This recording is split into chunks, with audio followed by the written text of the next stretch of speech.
नमस्कार, ये NB news देख रहे हैं आप। मैं हूं विवेक यादव आपके साथ। हमारा खास कार्यक्रम देख रहे हैं आप। खबरों में आगे बढ़ते हैं। उत्तराखंड के देहरादून में वीर बाल दिवस पर मुख्यमंत्री पुष्कर सिंह धामी ने कहा कि वीर बाल दिवस हमें शौर्य और पराक्रम का वास्तविक अर्थ सिखाता है। उन्होंने कहा कि वीर साहिबजादों ने अपनी कम आयु में धर्म की रक्षा के लिए अपनी जान न्यौछावर कर दी और कभी झुकने के लिए स्वीकार नहीं किया। इस महान इतिहास को प्रधानमंत्री मोदी के नेतृत्व में अब इतिहास के पन्नों में समाहित किया गया है।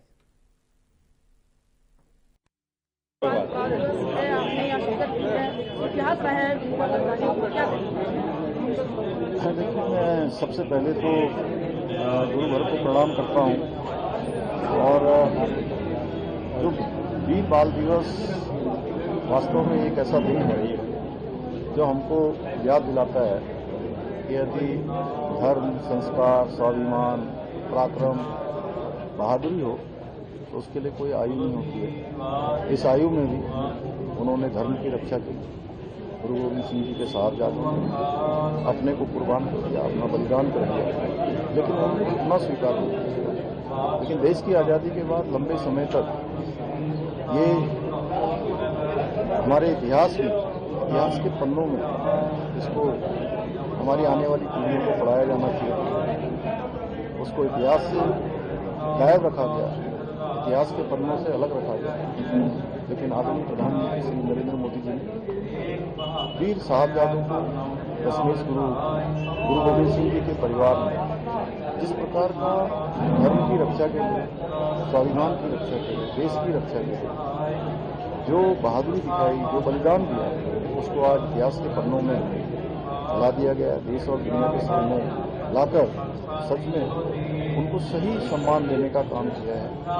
और राज्य के अंदर हम आज के दिन पूरे सभी जनपदों में, सभी प्रमुख स्थानों पर आज वीर बाल दिवस के कार्यक्रम कर रहे हैं, जो निश्चित रूप से हमारे आने वाले बच्चों को, कर्णधारों को, भविष्य के जो कर्णधार हैं उनको राष्ट्रभक्ति के लिए प्रेरित करेंगे, देशभक्ति के लिए प्रेरित करेंगे, समाज के लिए, धर्म के लिए और संस्कार की रक्षा के लिए प्रेरित करेंगे। सच्चे मार्ग पर और अच्छे मार्ग पर चलने का निश्चित रूप से साहिबजादों के जीवन परिचय से उनको प्रेरणा मिलेगी।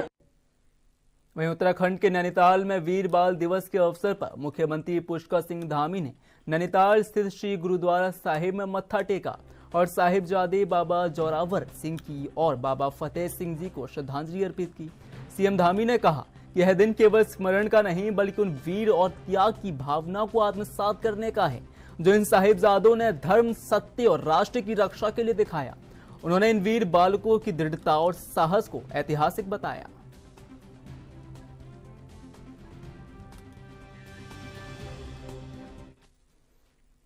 वहीं नैनीताल जिले को धामी सरकार ने क्रिसमस और नए साल का तोहफा दिया है। सीएम पुष्कर सिंह धामी ने नैनीताल में 121 करोड़ 52 लाख रुपए की लागत के 13 विकास कार्यों का लोकार्पण एवं शिलान्यास किया। इस मौके पर 42 करोड़ रुपए की लागत से बहुप्रतीक्षित मेट्रोपोल सरफेस पार्किंग का भूमि पूजन किया गया। इसके अलावा 29 करोड़ रुपए की लागत से सूखा ताल झील को रिचार्जिंग जोन एवं टूरिस्ट डेस्टिनेशन पॉइंट के रूप में विकसित किया गया। अन्य विकास कार्यों में पुस्तकालय निर्माण सहित कई योजनाएं शामिल हैं।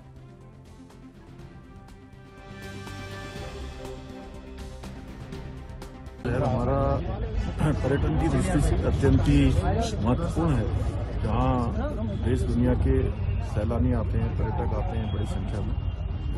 उनको यहाँ पर पार्किंग के लिए अन्य जो स्थापना सुविधाएं हैं उसके लिए, उसके न होने के कारण से अनेक जो परेशानियों का सामना करना पड़ता है। पार्किंग हो जाने से काफ़ी सुविधा होगी और उसके अतिरिक्त 131 करोड़ रुपए की अन्य भी बहुत सारी योजनाएं हैं विकास की। ये पूरे नैनीताल जनपद की अनेक विकास के काम उससे आगे बढ़ेंगे, तो यहाँ की जनता के लिए और अन्य लोगों के लिए भी बहुत साधन का काम करेंगे, उनके लिए सहायता होगी, अच्छा विकास का काम होगा। सीएम पुष्कर सिंह धामी ने नैनीताल दौरे के दौरान आज सुबह मॉर्निंग वॉक की। इस दौरान उन्होंने शीतकालीन यात्रा और नए वर्ष के दृष्टिगत पर्यटकों के लिए एक की गई व्यवस्था को और यातायात प्रबंधन की समीक्षा की। साथ ही सीएम ने स्थानीय लोगों से सरकार की जन कल्याणकारी योजनाओं पर फीडबैक लिया और पर्यटकों से भी प्रशासन की व्यवस्थाओं के बारे में जानकारी प्राप्त की। सीएम ने कहा कि उनकी सरकार का उद्देश्य है कि हर पर्यटक उत्तराखंड से एक सुखद और विस्मरणीय अनुभव लेकर वापस जाए।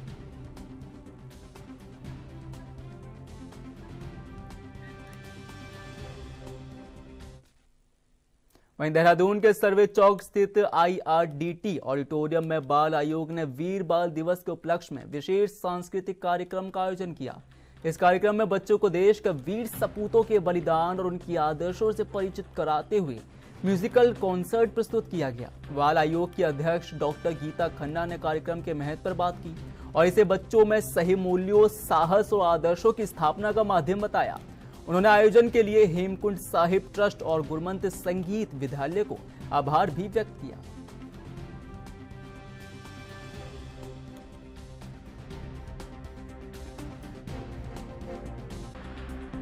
वीर बाल दिवस 26 दिसंबर को, ये हमारे प्रधानमंत्री जी की जो दूरदर्शी सोच है, जहां उन्होंने बच्चों में सही मूल्यों की स्थापना और एक सही आदर्श, बच्चे फॉलो किसको करें, जो दिखेगा, जिसका चर्चा होगा, बच्चे वैसा ही बनना चाहेंगे। जब हम ऐसे वीरों की बात करेंगे जिन्होंने सर्वोच्च बलिदान दे दिया 6 वर्ष की आयु में, जो अपने बड़े भाइयों के साथ जिन्होंने अपने प्राण दे दिए और डरे नहीं, ऐसे आदर्शों को स्थापित करने में एक मील का पत्थर साबित होगा ये वीर बाल दिवस। और बच्चों को एक म्यूजिकल कॉन्सर्ट के द्वारा उनकी कहानी और कहाँ से ये बलिदान की गाथा शुरू हुई, कैसे आक्रांताओं के लिए, जिनका हम 350वां वर्ष जन्मोत्सव भी बना रहे हैं, हमने उन गुरुओं को याद किया, उनका ये म्यूजिकल कॉन्सर्ट किया।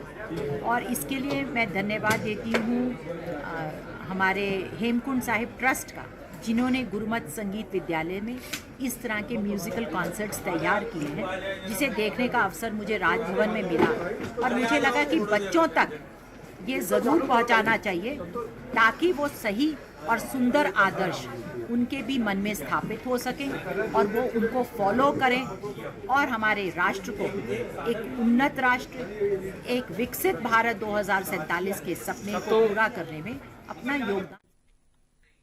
उत्तराखंड में विंटर टूरिज्म तेजी से बढ़ रहा है। सीएम पुष्कर सिंह धामी ने कहा कि शीतकालीन पर्यटन के चलते देश विदेश से पर्यटक राज्य का रुख कर रहे हैं। पीएम नरेंद्र मोदी ने उत्तराखंड को विंटर टूरिज्म के लिए एक सुरक्षित और बेहतर विकल्प बताया। मुख्यमंत्री ने कहा कि इससे स्थानीय व्यापारियों, होटल संचालकों और टैक्सी चालकों को लाभ मिल रहा है और पहाड़ी क्षेत्रों की अर्थव्यवस्था मजबूत हो रही है।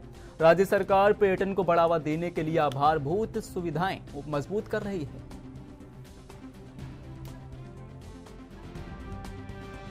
हमारे राज्य के लिए बहुत गेम चेंजर साबित होने वाला है। पिछले साल से ये नवाचार हमने राज्य के अंदर प्रारंभ किया और उसके पीछे हमारा मुख्य ध्येय था कि राज्य के अंदर 6 महीने जब यात्रा चलती है, उस समय में जो हमारे व्यापारी हैं, होटल वाले हैं, ढाबे वाले हैं, टैक्सी वाले हैं, या जितने भी लोग पर्यटन के कारण से जिनका रोजगार व्यापार चलता है, वो 6 माह बिल्कुल बंद हो जाता था। अब 12 के 12 महीने उनको काम मिले और हमारे राज्य में अपार संभावनाएं इस शीतकाल में भी हैं। जैसे मैं आज देख रहा था, साकरी क्षेत्र में बड़ी संख्या में लोग आ रहे हैं और वहाँ के होम स्टे बिल्कुल फुल हैं। और ऐसे ही पूरे राज्य के अंदर होम स्टे, होटल, हमारी अन्य व्यवस्थाएं विंटर टूरिज्म के लिए पूरी तरह से हमने तैयार कर रखी है। सभी स्टेक होल्डर से पहले से बात कर रखी है। जो सरकारी हमारे अतिथि गृह हैं, गेस्ट हाउस हैं, उनमें भी शीतकाल में जो व्यवस्थाएं होनी चाहिए वो सभी व्यवस्थाएं हमने सुनिश्चित की हैं।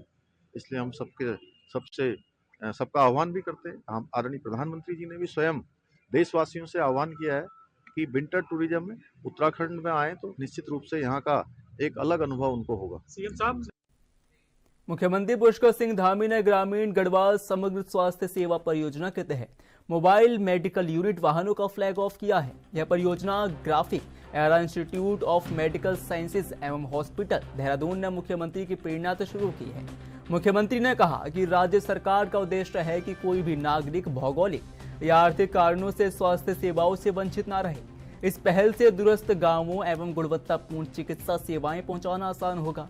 परियोजना का प्रथम चरण चमोली और टेहरी गढ़वाल से शुरू किया गया है, जहां 2 मोबाइल मेडिकल यूनिट्स तैयार की गई हैं।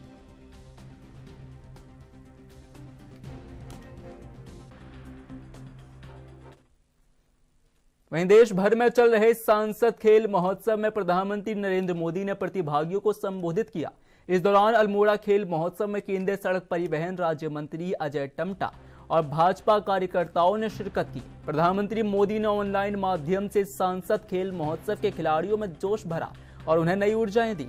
ऐसे में केंद्रीय मंत्री अजय टम्टा ने कहा कि भारत रत्न अटल बिहारी वाजपेयी जी की जयंती के अवसर पर प्रधानमंत्री के संबोधन से एक नई ऊर्जा का संचार होगा। उन्होंने कहा कि अल्मोड़ा संसदीय क्षेत्र राष्ट्रीय और अंतर्राष्ट्रीय खेल प्रतियोगिताओं में एक अहम भूमिका निभाएगा।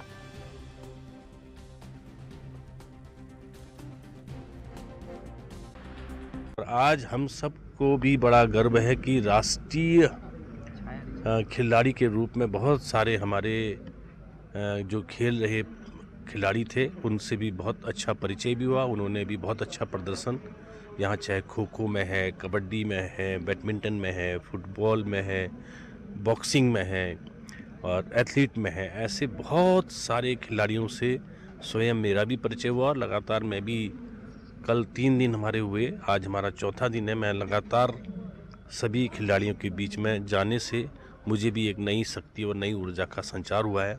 बच्चों में भी एक नया उत्साह आया है। अच्छी सुविधा के साथ अच्छे प्रकार से खेल प्रदर्शनी जो सांसद महोत्सव के रूप में थी, बहुत अच्छे से सभी ने प्रतिभाग किया। वहीं अल्मोड़ा में क्रिसमस पर्व बड़ी धूमधाम और श्रद्धा के साथ मनाया गया।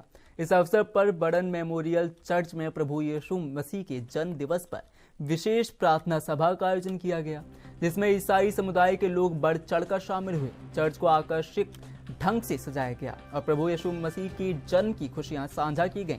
खास बात यह रही कि ईसाई समुदाय के अलावा अन्य धर्मों के लोग भी चर्च पहुंचे और आपसी भाईचारे का संदेश दिया। इस दिन सफेद रंग की मोमबत्ती जलाई जाती हैं और शांति और प्रेम का प्रतीक मानी जाती हैं।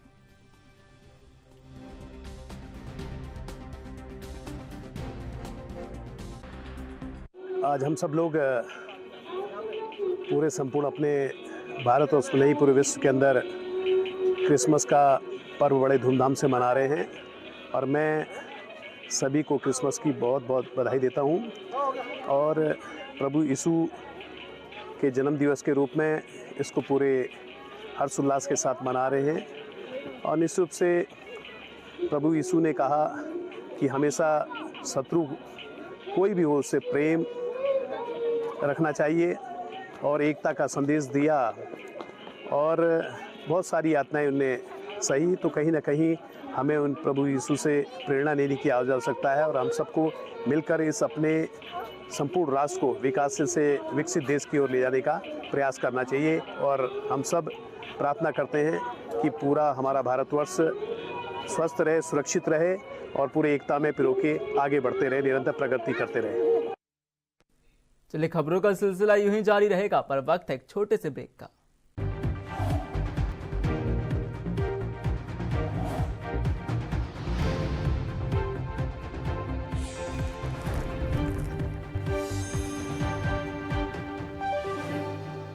ब्रेक के बाद फिर एक बार आपका स्वागत है। खबरों में आगे बढ़ते हैं। उत्तराखंड के पूर्व मुख्यमंत्री हरीश रावत ने देहरादून में बीजेपी पर उनकी छवि धूमिल करने का आरोप लगाया है।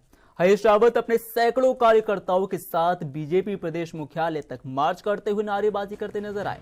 उनका आरोप है कि बीजेपी ने एआई वीडियो का इस्तेमाल कर उनकी छवि खराब करने की कोशिश की है। रावत ने बीजेपी पर मुस्लिम तुष्टीकरण का भी आरोप लगाया और कहा कि पार्टी झूठ और फरेब के सहारे राजनीति करना चाहती है। उन्होंने पुलिस में शिकायत दर्ज कर कार्रवाई की भी मांग की और इस मुद्दे पर न्याय यात्रा निकालने का भी निर्णय लिया।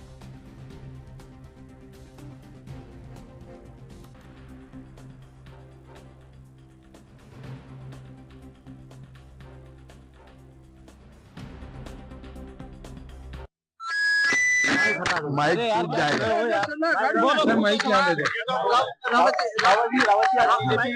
बीजेपी कार्यालय घेराव करना है यार, क्या मैं जिन बिंदुओं पर हम यहाँ पर आए हैं उसमें मैं ये कहने के लिए आया हूँ कि भाजपा के दोस्तों, आज मेरी सार्वजनिक छवि को खराब करने के लिए झूठ बोलते हो, सब मिलकर बोलते हो, नीचे से ऊपर तक चुनौती देने पर, प्रमाण देने देते नहीं हैं। आप द्वारा छद्म तौर पर संचालित किए जा रहे सोशल मीडिया प्लेटफॉर्मों में मुझे पाकिस्तान के लिए जासूसी करता देशद्रोही दिखाया गया। मुझे गोली मारकर मेरे प्रति नफरत आधारित हिंसा को प्रोत्साहित किया गया। आपने अपने आर्टिफिशियल इंटेलिजेंस कृत्रिम मेघा का दुरुपयोग कर मेरी छवि इस प्रकार प्रस्तुत की है जिससे राज्य का सामाजिक सौहार्द बिगड़े और उसका मैं केंद्र बिंदु बनूं। आपके आईटी सेल उत्तराखंड भाजपा के अध्यक्ष ने जिसे अपने आधिकारिक पेज में डालकर प्रसारित किया है, जो आपने दिखाने का प्रयास किया है, वैसे मैंने कहाँ किया उसका प्रमाण दो। भाजपा के पूर्व विधायक सुरेश राठौर की कथित पत्नी उर्मिला सनावर सोशल मीडिया पर चर्चा का विषय बनी हुई हैं। हाल ही में उन्होंने महेंद्र भट्ट के वार पर पलटवार करते हुए बड़ी खुलासा किया है और एक वीडियो जारी किया। महेंद्र भट्ट ने उर्मिला के आरोपों का जवाब देते हुए कहा कि उर्मिला पूरी तरह से कांग्रेस के हाथों में खेल रही हैं। भट्ट ने यह भी कहा कि उर्मिला के मूल पति का एक वीडियो सामने आया है जिसमें वह कहते हैं कि उर्मिला पैसों के लिए कुछ भी कर सकती हैं। भट्ट ने यह भी आरोप लगाया कि उत्तराखंड का ब्राह्मण समाज कांग्रेस को कभी माफ नहीं करेगा। जहां अनुसूचित समाज, मैं जिस बात को कहता हूं प्रामाणिकता के आधार पर कहता हूं, वो बहन पूरी तरह कांग्रेस के हाथ में खेल रही है। उसके पति का एक वीडियो अभी, जो उसका मूल पति है, उसका एक वीडियो अभी मैंने को सुनने में आया है। वो कह रहे हैं कि वो पैसों के लिए कुछ भी कर सकती है। कांग्रेस इस नीचता पर आ जाएगी, इसकी हमें कल्पना नहीं थी। और मेरा आरोप और पुष्ट होता है कि कांग्रेस ने उत्तराखंड के अंदर जहां अनुसूचित समाज को अपमानित करने का काम किया है, अगर मेरे बारे में उससे कुछ बुलाया जा रहा है तो मान के चलिए उत्तराखंड का ब्राह्मण समाज भी उसको माफ करने वाला नहीं है कांग्रेस को। प्रधानमंत्री सूर्य घर निःशुल्क बिजली योजना में उत्तराखंड ने आत्मनिर्भरता की मिसाल पेश की है। उत्तराखंड में 42 उपभोक्ता शून्य बिजली बिल का लाभ उठा रहे हैं, जिससे यह राज्य इस योजना में अन्य सभी राज्यों से आगे है। ऊर्जा सचिव मीनाक्षी सुंदरम ने जानकारी देते हुए बताया कि भारत सरकार के आंकड़ों के अनुसार शून्य बिजली बिल पाने वाले उपभोक्ताओं की संख्या देश में सबसे ज्यादा उत्तराखंड में है। भारत सरकार ने सूर्य घर योजना को लेकर उत्तराखंड की सराहना की है और इसे एक महत्वपूर्ण उपलब्धि माना है।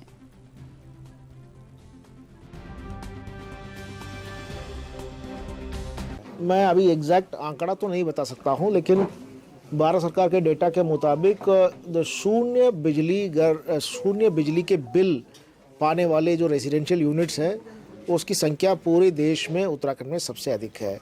तो उत्तराखंड सरकार को भारत सरकार ने कंग्रेचुलेट किया है कि सबसे ज़्यादा पीएम सूर्य घर योजना में यहाँ पर काम हुआ। विधायक खुद खम्भों पे चढ़ रहा है, बिजली काट रहा है। कुछ दिन बिजली में जो लोग वहाँ के हैं, जो अधिकारी बिजली कर्मचारी हैं, उनके घरों का फिर बिजली विभाग ने जो है उन पर मुकदमा दर्ज किया।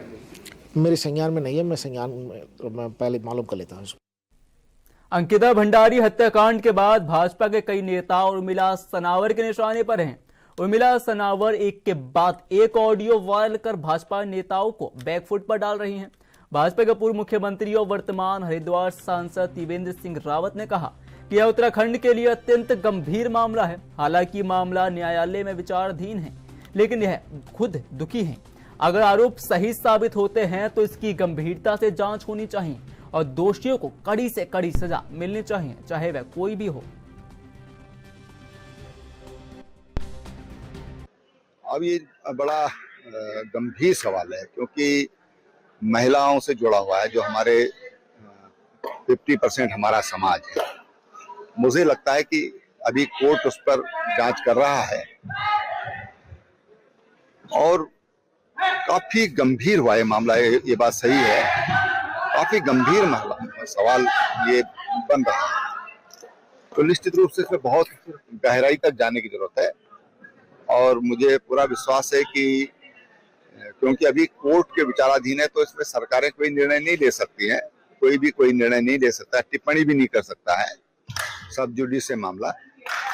लेकिन मामला काफी गंभीर है। सर, ऑडियो में बड़े बीजेपी के नेताओं का नाम सामने है, उसे कैसे? देखिए, कोई भी हो, इस तरह का काम करने की, इस तरह के गलत काम करने की किसी को भी छूट नहीं होनी चाहिए। कोई भी हो, मेरा बच्चा हो, मेरा भाई हो, किसी को भी छूट नहीं होनी चाहिए। समाज की छवि खराब करने का काम ये नहीं होना चाहिए, इससे समाज पर धब्बा लगता है। तो ये मैं इसको व्यक्तिगत रूप से भी मेरे को बहुत तकलीफ इसको इस सारे विषय को लेकर के। मैंने पहले भी इसमें अपनी बात कही है जब ये घटना घटित हुई थी।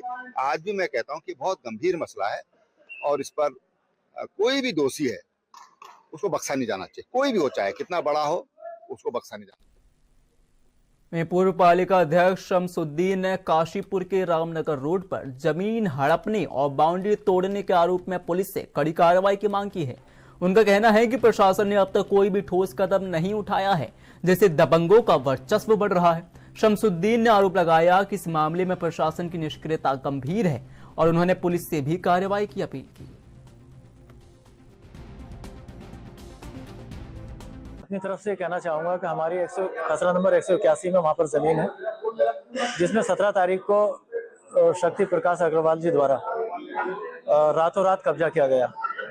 उसमें हमारे सुनील छावड़ा जी हैं, नरेंद्र रसोगी मेरे बराबर में हैं। इनकी ज़मीन पर उन्होंने पूरी बुनियादें, उनकी पूरी बाउंड्री तोड़ फोड़ करके और रातों रात उस पर कब्जा किया। और इनके सुनील छावड़ा जी के बराबर में मेरी दीवार थी, पूरी दीवार उन्होंने तोड़ दी और पूरी दबंगई। हम लोग वहाँ पर जब तक पहुँचे तब तक वहाँ पर सब टूट चुका था, साफ हो चुका था। तो मैं इस मामले में मैंने आज ये बात रखी है। एक तो दो बातें आपसे कहूँगा। जो रजिस्ट्री 181 नंबर की है, सबसे पहली रजिस्ट्री सुनील छावड़ा जी के नाम में हुई है और वो रजिस्ट्री वैध रजिस्ट्री है। उसके बाद में इनकी ज़मीन के बाद मेरी रजिस्ट्री है। मेरी रजिस्ट्री के सामने, मेरी ज़मीन के सामने जंगल की ज़मीन आती थी, तो मैंने उसकी जांच करवाई जंगलात से, तो पता लगा कि मेरे सामने करीब करीब 56 फीट आगे और जंगल की ज़मीन है। तो वो छोड़ने के बाद में मैंने सेंटर से 131 फीट छोड़ के अपनी ज़मीन की रजिस्ट्री करवाई है। मैंने स्पष्ट कहा किसान से कि मैं जंगल की या सरकारी 1 इंच ज़मीन नहीं खरीदूंगा। उसको छोड़ने के बाद में मैंने अपनी ज़मीन की रजिस्ट्री कराई, जो जहाँ पर मैं काबिज हूँ। आज भी 131 फीट पीछे मैं काबिज हूँ, मेरे सामने फ्रंट आता ही नहीं है। आपने मुझे किस बूते पर टारगेट बनाया? आपने किस हैसियत के साथ मेरी दीवार तोड़ी? और आप वहां पर लोगों को धमकाते हैं, जान से मारने की धमकी देते हैं, कोई प्लॉट में आकर गोली मार दूंगा। चलिए, फिलहाल के लिए अभी इतना ही। बाकी देश और दुनिया की तमाम बड़ी खबरों के लिए बने रहें और देखते रहें ANB न्यूज़।